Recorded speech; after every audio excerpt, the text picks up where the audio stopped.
नमस्कार. आपण आता मृद नमुना कशा पद्धतीने घ्यायचा, शास्त्रशुद्ध पद्धतीने मृद नमुना कसा गोळा करायचा त्याबद्दल आपण सविस्तर सांगणार आहोत. प्रथम आपण माती कुठून घेऊ नये, म्हणजे माती परीक्षण घेते वेळेस काय खबरदारी घ्यायला पाहिजे याची आपण काळजी घ्यायला पाहिजे ते थोडक्यात सांगणार आहे.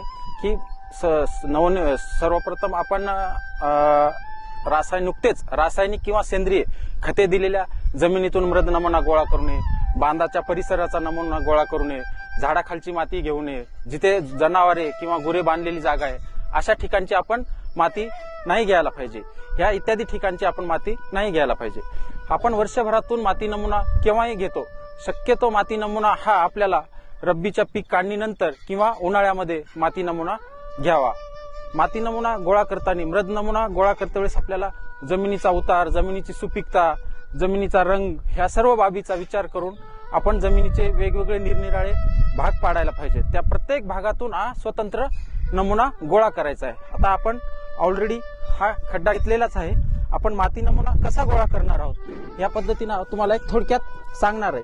ह्या जमिनीच्या पृष्ठभागावर 30 बाय 30 सेंटीमीटर आकाराचा खड्डा घेऊन 2 सेंटीमीटर जाडीची माती वरपासून खालीपर्यंत खरडून ती माती प्लॅस्टिकच्या घमेल्यामध्ये आपल्याला टाकायची आहे. अशी 15 ते प्लॅस्टिकच्या घमेल्यामध्ये टाकल्यावर आपल्याला 15 ते 20 ठिकाणची माती नागमोडी पद्धतीने 15 ते 20 ठिकाणची माती आपल्याला ह्या प्लॅस्टिकच्या घमेल्यामध्ये गोळा करायची आहे. प्लॅस्टिकच्या घमेल्यामध्ये गोळा झाल्यावर माती आपण ह्या गोणपाटावर पसरून घ्यायची आहे.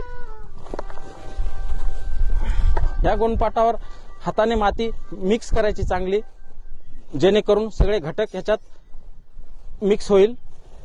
ही मिक्स झालेली माती आपण ह्या मातीचे समांतर 4 भाग करायचे. समांतर 4 भाग केल्यावर समोरासमोरील 2 भाग काढून द्यायचे व राहिलेले 2 भाग परत चांगले हाताने मिक्स करायचे. परत हीच प्रक्रिया परत ह्याचे 4 समांतर भाग करायचे. समोरासमोरील 2 भाग काढून द्यायचे.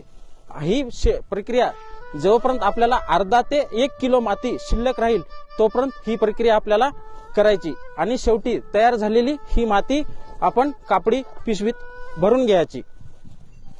कापडी पिशवीत भरल्यावर ही माती त्या कापडी पिशवीमध्ये आपल्याला कापडी पिशवीसोबत शेतकऱ्याचे